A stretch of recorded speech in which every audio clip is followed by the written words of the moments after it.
સૌ હરિભક્તોને મારા જય સ્વામિનારાયણ. વિવેક ચિંતામણી લંપટ કો અંગ ભાગ 1 તારીખ 3/1/2024. લોભી લંપટ લાલચી, લોભી લંપટ લાલચી, જારી ચોર લબાર, મુક્ત કહે સોઈ ભેખ ધર, करत सबन को ख्वार,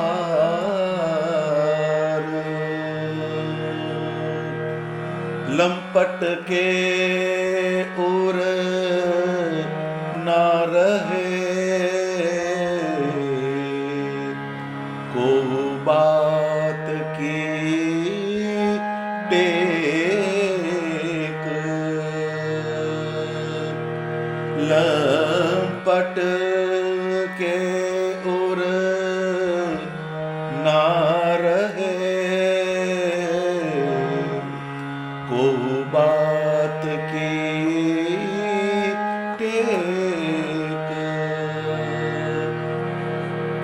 मुक्त कहे तेहि होत नहीं, उर में लेश विवेक, उर में लेश विवेक।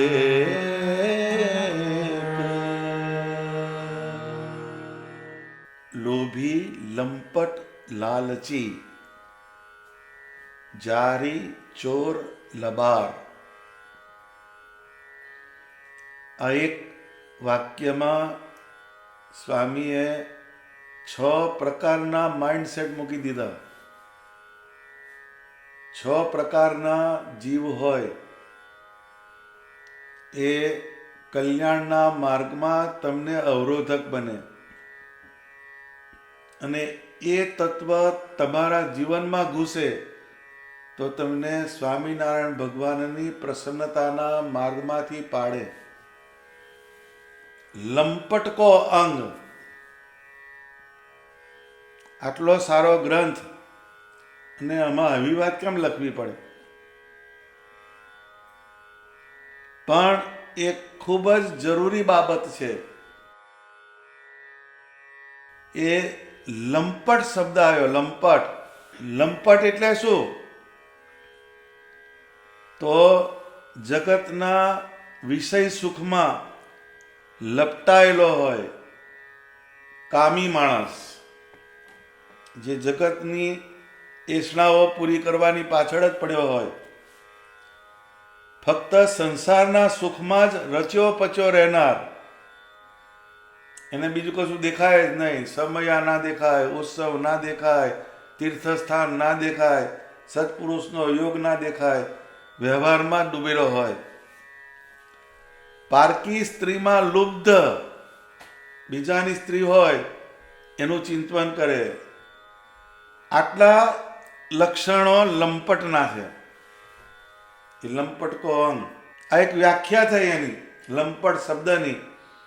પરંતુ લંપટ કેવો હોય, એનાથી શું થાય, એની ડિટેલમાં સ્વામીએ સમજણ આપી. મુક્ત કહે સોઈ ભેખધર, કરત સબન કો ખ્વાર. લોભી હોય, લંપટ હોય, લાલચી હોય, જારી એટલે પારકી સ્ત્રીમાં પ્રવૃત્ત, ચોર હોય ને લબાડ, આટલા લક્ષણે યુક્ત હોય, પરંતુ એ ભેખ ધાર્યો એને, પણ આટલા લક્ષણ હોય તો તમારો મોક્ષ બગાડે. એટલે આપણા કલ્યાણના માર્ગમાં નડતર રૂપ જે તત્વ હોય એનું ધ્યાન રાખવું પડે.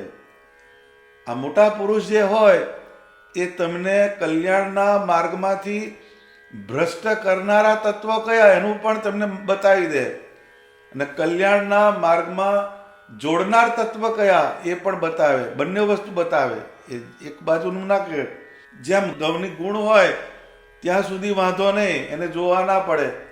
પરંતુ ભાખરી બનાવવાની થાય, રોટલી બનાવવાની થાય, લાપસી બનાવવાની થાય, લાડુ બનાવવાના થાય તો ઘઉંમાંથી કાંકરા વીણવા જ પડે. એ કાંકરા હોતા જો જાય તો તમારી એકેય વાનગીમાં ભલેવાર આવે નહીં. એમ જ્યારે સામાન્ય જીવન હોય આપણું, એમાં બધું ચાલે, પરંતુ ભગવાન ભજવાના થાય ત્યારે આ બધી વસ્તુનું ધ્યાન રાખવું પડે. કેમ કે તમે જે ભગવાનનો નિશ્ચય કર્યો, ભગવાનની ભક્તિ કરો છો, ભગવાનની ઉપાસના તમે દ્રઢ કરી, એને ડગાવી જાય એવું જો કોઈ તત્વ આવે તો તમને ભગવાનના માર્ગમાંથી એ પાડે. તો ભગવાન ભજવાના થાય તો બહુ સાચવવું પડે.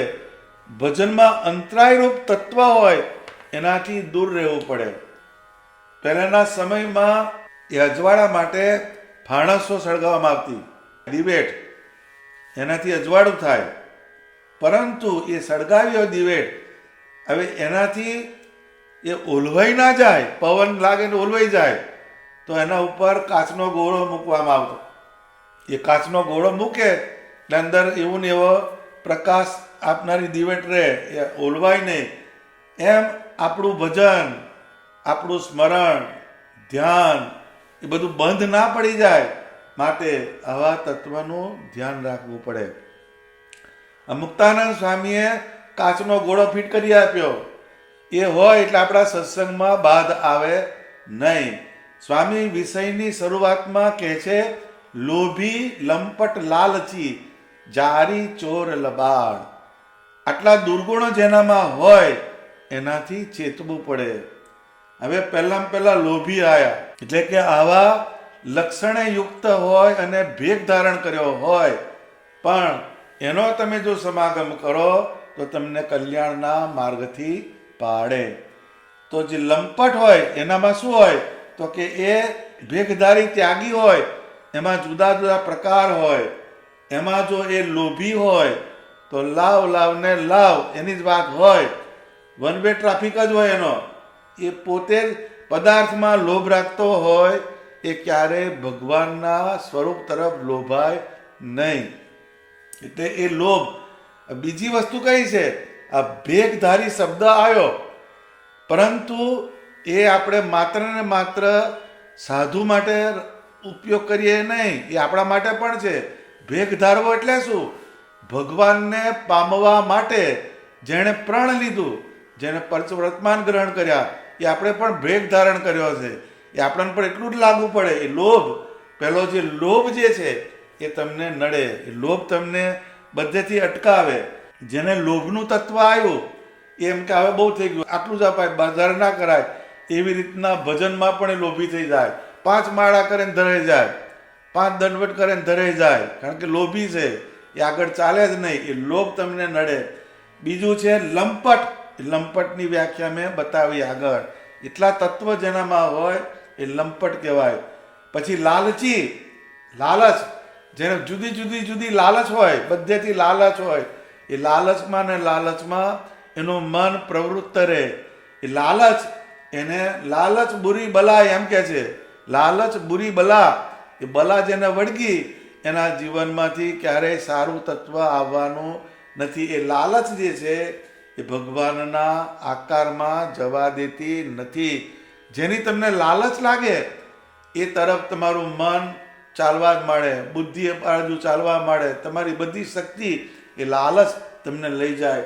લાલચ જે છે એ ખોટું કામ કરાવે તમને, એ તમને ખબર ના પડે, અવળા કર્મ કરાવે, અવળો ધંધો કરાવે. એ લાલચ છે બધી.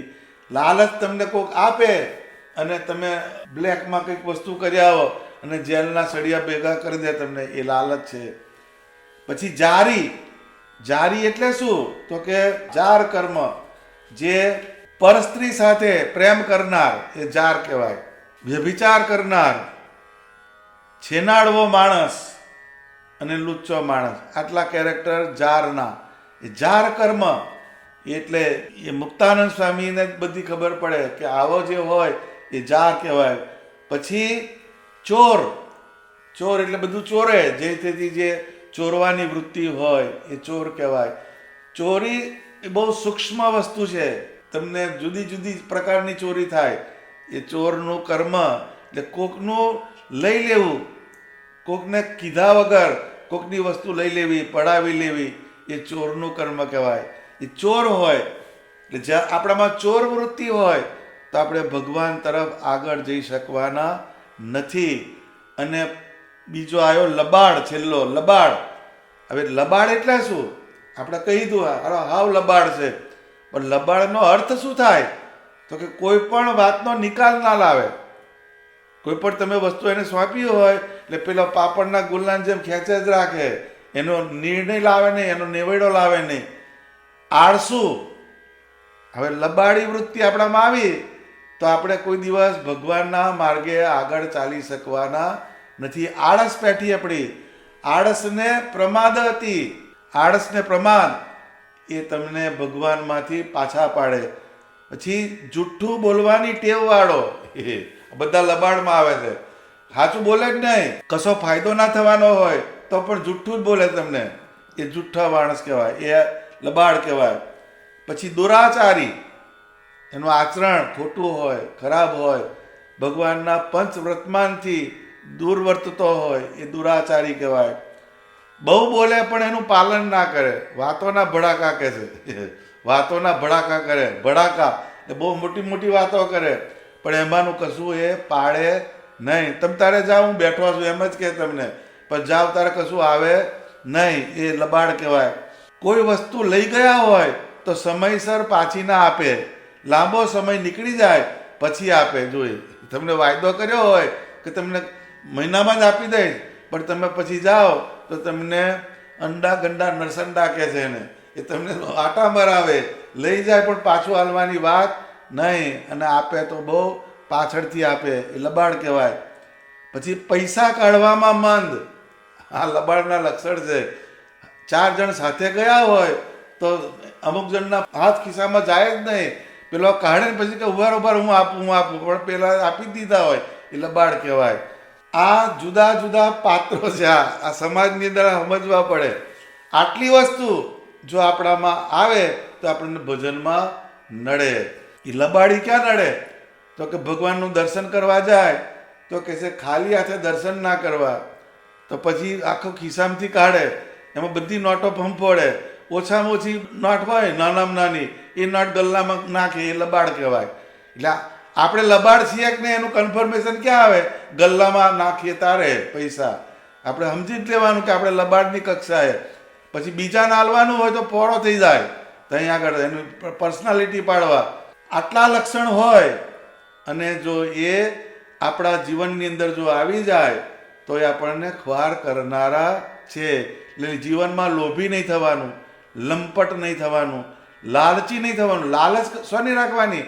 લાલચ એક ભગવાનના ધામની રાખવાની, લાલચ એક સાચા પુરુષનો સમાગમ કરવાની રાખવાની, લાલચ એક શેની રાખવાની? જેમ બધાને લાલચ કહી દે કે શિમલા જઈએ, સાઉથમાં ફરવા જઈએ, સ્વિટ્ઝરલેન્ડ ફરવા જઈએ, આ બધી લાલચ છે. એવું આપણને ભગવાનના ધામમાં જઈને રહેવાની લાલચ હોવી જોઈએ. ગઢડા જઈને હું 2 દિવસ રહું, વડતાલ જઈને 5 દિવસ રહું, અમદાવાદ રહીને દર્શન કરું, આવા ભગવાનના ધામ એની લાલચ હોવી જોઈએ. તો એ લાલચ જો ના હોય તો એ તમને ખ્વાર કરે. જારી એટલે પરસ્ત્રીનો વિચાર, પરસ્ત્રી સાથેનો સંબંધ એ ક્યારેય આગળ આવી શકે નહીં. કેમ કે એની પાછળ બધી બહુ વસ્તુ આવે. પછી ચોર, ચોરની વૃત્તિ એ ક્યારેય રાખવાની નહીં. અને છેલ્લો લબાડ સમજાયો. આટલા તત્વો આપણા જીવનની અંદર ક્યારેય પ્રવેશવા દેવાના નહીં. અને એવા તત્વો જેનામાં હોય એનો સમાગમ કરવાનો નહીં. આ 2 વસ્તુ પકડવાની. માત્ર ને માત્ર એ સત્પુરુષ વિશેની વાત નથી, આ એ આપણા અંદર પણ આ વસ્તુ હોવી જોઈએ નહીં. કેમ? તો કે આપણું જીવન એ ખુવાર કરે છે. આવા જે હોય એનો આશ્રય કરો તો તમને ખુવાર કરે. એટલે એનો સંગ કરવો નહીં. કોનો સંગ કરવો અને સત્સંગમાં કોનો સમાગમ કરવો એની સમજ મુક્તાનંદ સ્વામી આપે છે. આવા સાચા સત્પુરુષ એ કેવા હોય તો એ પણ એની વ્યાખ્યા કરી છે. એ જેમ તેમ નથી, જેમાં નેગેટિવ છે તો અમે પોઝિટિવ પણ છે. તો એવા સંતની બલિહારી રે, હારે જેને ગુણે રીજા ગીરધારી રે. કામ ક્રોધ લોભ મન માન આણે, કામ ક્રોધ લોભ મન માન આણે.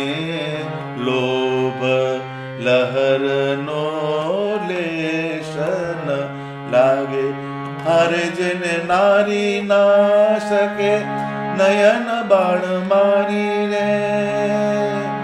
હરે જેને ગુણે રીજા ગીરધારી રે. એવા સંતની બલિહારી જેને ગુણે રીજા ગીરધારી. એવા સત્પુરુષ હોય એના ગુણ જોઈને ભગવાનને આનંદ થાય. એટલે આપણે એવા ભગત થવાનું કે સ્વામિનારાયણ ભગવાનને આપણું આચરણ જોવે તો એમને પ્રસન્નતા થાય. કામ ક્રોધ લોભ મનમાં ન આણે. સ્ત્રીનો વિચાર ના આવે, પારકી સ્ત્રીનો ક્રોધ ના આવે, લોભ ના આવે, અને લોભ લહરનો લેશ ન લાગે. લોભને તો અંદર એન્ટ્રી જ ના કરવા દે. એને નારી ના શકે નયણ બાણ મારીને, એટલે નારી જે છે એને લોભાવી શકે નહીં. બ્રહ્મ વિદ્યા જેને દ્રઢ કરી સાધી, પિંડ બ્રહ્માંડની તજીરે ઉપાધિ. જેને બ્રહ્મ વિદ્યા એટલે ભગવાન સ્વામિનારાયણને ભજવાનો જે માર્ગ, એની જે વિદ્યા એને દ્રઢ કરીને એનું અનુસંધાન કર્યું, અને પિંડ અને બ્રહ્માંડ એની જે ઉપાધિ એનો ત્યાગ કર્યો. ભૂત પ્રાણી તણા હિતકારી, એમના યોગમાં જે આવે એનું હિત થાય, એનું કલ્યાણ થાય, એનું શુભ થાય, એનું મંગળ થાય, એવા એ વિચારવાળા જે સત્પુરુષ હોય એનો સંગ કરવો. આવા સત્પુરુષનો યોગ કરો તો ભગવાનનો યોગ દ્રઢ થાય. સ્વામી આગળ લખે છે, લંપટ કે ઉર ના રહે કોવું બાત કી ટેક, મુક્ત કહે તેહી હોત નહીં ઉર્મે લેશ વિવેક. લંપટ જે હોય, બીજું કેરેક્ટર આવ્યું, એ કેવો હોય તો કે એના જીવનમાં કોઈ પણ જાતની ટેક રહે નહીં, ટેક ટકે જ નહીં. ટેકીલો માણસ જે વસ્તુ પકડે એને ફોલો કરે, એનું કાયમ અનુસંધાન રાખે, એ ટેકની વાત છે. અને જે લંપટ હોય એના જીવનમાંથી શાસ્ત્ર, સત્પુરુષ, સત્સંગનો યોગ ઓછો થતો જાય. એ લંપટ હોય એટલે એને પછી કથા ના ગમે, મોટા પુરુષનો સમાગમ ના ગમે, અને સત્સંગમાં જવાનું ના ગમે. પરિણામે એને સત્ય અને અસત્યનો જે વિવેક એ રહેતો નથી. એના પરિણામે તે ભગવાન ભજવાના માર્ગે પ્રગતિ કરી શકતો નથી. કારણ એ ટેક વગરનો હોય છે. જીવનમાં ટેક હોવી જોઈએ. તમે સત્સંગમાં પ્રગતિ કરવા માટે, સત્સંગને વધારવા માટે કોઈ વ્રતમાન લીધું હોય, તેની ટેક લીધી હોય, તેને ગમે તે રીતે પાડવી પડે. જો ટેક ટકે નહીં તો સત્સંગ પડી ભાગે. એ ટેક બહુ મોટી વસ્તુ છે. લંપટ જે હોય એ જ્યારે ટેક લે કોઈ, પણ એની લાંબી ટકે જ નહીં. એને વંડી પરનું ખહલું એમ કહે છે. વંડી એટલે આપણી દિવાલ હોય, એના ઉપર કોઈ છોડ ઉગ્યો હોય તો એ લાંબો સમય ટકે નહીં. એને તમે સહેજ આંચકો મારો એટલે છૂટો પડી જાય. પણ 10 વર્ષનો લીમડો હોય એને આંચકા મારો તો કશું થાય નહીં. કેમ કે જમીનમાં ઉગ્યો, અને એ ટેક કહેવાય. જે ટકે એને ટેક કહેવામાં આવે છે. એટલે બ્રહ્માનંદ સ્વામીએ આ વસ્તુની બહુ સરસ સમજણ આપી. ટેક ન મેલે રે તે મરદ ખરા જગમાહી, નિધડક વર તેરે દ્રઢ ધીરજ મન માધારી. મોડું વેલું રે નિશ્ચય કરી એક દિન મરવું, જગ સુખ સારું રે કેદી કાયર મન નવ કરવું. ટેક ન મેલે રે તે મરદ ખરા જગમાહી. મરદ હોય એ જે ટેક લીધી હોય ને પાડે. એમ આપણે સત્સંગના માર્ગમાં લંપટ થવાનું નહીં, પરંતુ મરદ થવાનું. જે ટેક લીધી એને પાડવાની. નિધડક વર્તે રે દ્રઢ ધીરજ મનમાં ધારી. ગમે એવું આવે, વ્યવહારનું વિઘ્ન આવે, લોકનું વિઘ્ન આવે, શરીરનું વિઘ્ન આવે, પરંતુ જે ભગવાનના નિયમ હોય એને મૂકે નહીં. એ ટેક કિલો કહેવાય. મોડું વહેલું રે નિશ્ચય કરી એક દિન મરવું. ગમે ત્યારે મરવાનું છે, એટલે જગ સુખ સારું રે કેદી કાયર મન નવ કરવું. માણસ ટેકમાંથી પડે ક્યારે? જગતના સુખમાં લલચાય, જગતના સુખનો લોભમાં જતો રહે, એટલે એની ટેક છૂટી જાય. જે બધા વર્તમાન લીધા હોય, નિયમ લીધા હોય, ફોગ કાલે જોઈશું, આપણે ફરીવાર જોઈ લઈશું, એવી રીતના જે હોય એને લંપટ કહેવાય. લંપટની વ્યાખ્યામાં ક્યારેય આપણે આવવાનું નહીં. અક્ષરાનંદ સ્વામીએ એક પ્રસંગ લખ્યો આ ટેકની વાત. કે એક કાઠીએ નિયમ લીધેલો કે મારે ઘઉંનું પદાર્થ ખાવું નહીં.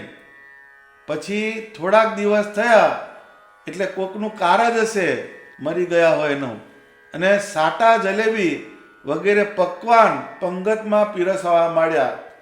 હવે પેલા એમને બાધા હતી, કયું ઘઉંનું પદાર્થ ખાવું નહીં. પછી સાટા ને જલેબી ને બધું પકવાન પંગતમાં પીરસવા માંડ્યા. ત્યારે નિયમવાળો કાઠી બોલ્યો, માત્રા આ શું આવે છે? તો માટરો કે બાપુ આ સાટા ને જલેબી આવે છે. એટલે કાઠી કે તે શેનું થાય? તો કે માટરો કે તો બાપુ ઘઉંનું થાય. તો પેલા કાઠી કે ઘઉંની તો હું બાધા ભણતો શું? એમ જ્યાં વાત કરે છે ત્યાં તો પીરસનારો માણસ નજીક આવ્યો. ત્યારે કાઠી બોલ્યો, આપણે તો ચોખાની બાધા બા. એને બાધા ફેરવી નાખી. પેલો નજીક આવ્યો, પહેલા દૂર હતો ત્યારે એને એમ કીધું કે મારે તો ઘઉંની બાધા છે. પછી નજીક જવા આવ્યો અને જોયું એટલે જીભમાં પાણી ઉતર્યું, એટલે કે હવે આપણે એમ કે મારે તો ચોખાની બાધા છે એમ કહી ને સાટા જલેબી ખાધા. પછી બીજે દિવસે દૂધ ચોખા ને સાકર, એ કાઠિયાવાડમાં એ બહુ જમવાનું આવે, દૂધ ચોખા ને સાકર એ જમવાના હતા. ત્યારે કાઠીએ પૂછ્યું, માત્રા આ શું લાવે છે?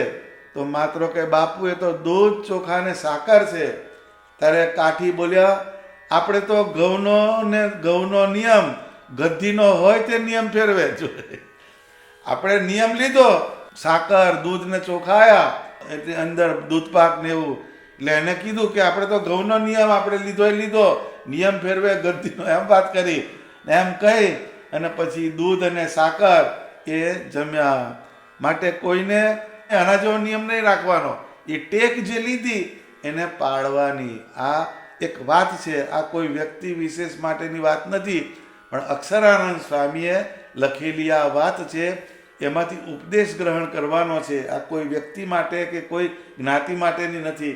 એટલે નિયમ રાખવું, તો જે નિયમ રાખ્યો હોય તે પાળીએ તો છેક સુધી પહોંચે, એ ટેક કહેવાય. પણ લબાડ હોય એની ટેક ટકતી નથી. માટે જેના જીવનમાં ટેક નથી અને જેને કોઈ જાતનો વિવેક નથી, એવો જે હોય તે લંપટ કહેવાય. વિવેક એટલે વિવેક ના હોય તો તમારી ટેક ટકવાની નથી. માટે આપણે ક્યારેય એવા લંપટ થવું નહીં. લંપટનું ટાઇટલ આપણને લાગી જાય નહીં, એનું ધ્યાન રાખવાનું. અને જો લંપટ થઈએ તો સત્સંગમાં આપણા માટે બહુ જ અપમાનજનક બાબત કહેવાય. આ લંપટતા જીવનમાંથી દૂર કરવાનો પ્રયત્ન કરવાનો. ચાતુર્માસ આવે ત્યારે નિયમ લેવાની વાત આવે છે. એમાં વિશેષ નિયમ ધારણ કરવાની એવી શિક્ષાપત્રીમાં મહારાજે આજ્ઞા કરી. પણ એ વિશેષ નિયમ લાંબો ટકે નહીં. લીધો હોય ને 10-15 દિવસમાં બધું ઓલવાઈ જાય. એટલે એ જેનું ઓલવાઈ જાય લીધેલું એ લંપટની વ્યાખ્યામાં આવે. દેવપોઢી એકાદશીએ આ નિયમ લેવાના હોય છે અને પ્રબોધિની એકાદશીના દિવસે એ નિયમ મૂકવાના હોય. આ બહુ સૂચક બાબત છે. દેવપોઢી આપણા અંતઃકરણમાં જીવમાંથી દેવ પોઢી ગયેલા છે. આપણું જે ભજન છે એ પરવારી ગયેલું છે. ભજન બંધ, કથા બંધ, સમયા બંધ, ઉત્સવ બંધ, ધર્માદો બંધ. મંદિરમાં ક્યાં ખોટ છે? તો સરકારને ક્યાં ખોટ છે? બધા ટેક્સ કેમ ભરે છે? પણ આ વસ્તુ એને ખબર પડે નહીં. કેમ? એના દેવ પોઢી ગયેલા છે. એટલે ભગવાને શિક્ષાપત્રીમાં બતાવેલા 8 નિયમમાંથી ગમે તે એક નિયમ શ્રદ્ધાપૂર્વક ધારણ કરવાનો, ને એ નિયમ ધારણ કરીને ભગવાનની મૂર્તિ સામે બેસીને પ્રાર્થના કરવાની કે હે સ્વામિનારાયણ ભગવાન, તમારી પ્રસન્નતાને માટે મેં આ નિયમ ધારણ કર્યો છે, એને પૂર્ણ કરવાની શ્રદ્ધા, બુદ્ધિ અને શક્તિ મને આપજો. આમ પ્રાર્થનાપૂર્વક વિશેષ નિયમ ધારણ કરે અને પછી પ્રબોધિની એકાદશી આવે ત્યાં સુધી એ નિયમ શિર સાટે પાડે. ગમે તે થાય પણ મારે આ નિયમ ચૂકવાનો નથી પ્રબોધિની એકાદશી સુધી. તો પ્રબોધિની એટલે શું? પ્રબોધન. તમારા આત્મામાં પ્રબોધન થાય, વિશિષ્ટ પ્રકારની સમજણ આવે. બોધન એટલે જ્ઞાન અને પ્રબોધન એટલે વિજ્ઞાન. એ પ્રબોધન થાય તો જીવમાં બળ મળે અને ભગવાન સ્વામિનારાયણનો યોગ વધારે ને વધારે દ્રઢ થાય. માટે ઉર્મા વિવેક ધારણ કરવો. શાસ્ત્રમાં વિવેકને 10મો નિધિ કયો. 9 નિધિની ઉપર 10મો વિવેક છે, એટલું એનું મહત્વ છે. આ ગ્રંથનું નામ જ વિવેક ચિંતામણી છે. જેના જીવનમાં વિવેક જાગૃત થાય, વિવેક દ્રઢ થાય, એનું જીવન મંગળમય બની જાય. એ કહે છે ને કે મુક્ત કહે તેહી હોત નહીં ઉર્મે લેશ વિવેક. એટલે લંપટ હોય એને વિવેક જતો રહે. તો આપણે આ વિવેક જે કીધો એ ધ્યાનમાં રાખવાનો. અને ટેક જે છે, ટેકનો બીજો સંદર્ભ કયો? તો કે ભગવાન સ્વામિનારાયણમાં શ્રદ્ધા, વિશ્વાસ અને એમની પતિવ્રતાની ઉપાસના, આ મૂળભૂત અંગોનો પણ સમાવેશ થાય. ટેક એટલે પેલો નર્યા નિયમ નહીં, પણ ભગવાનને વિશે જે પતિવ્રતાની નિષ્ઠા, એ પણ ટેક કહેવાય.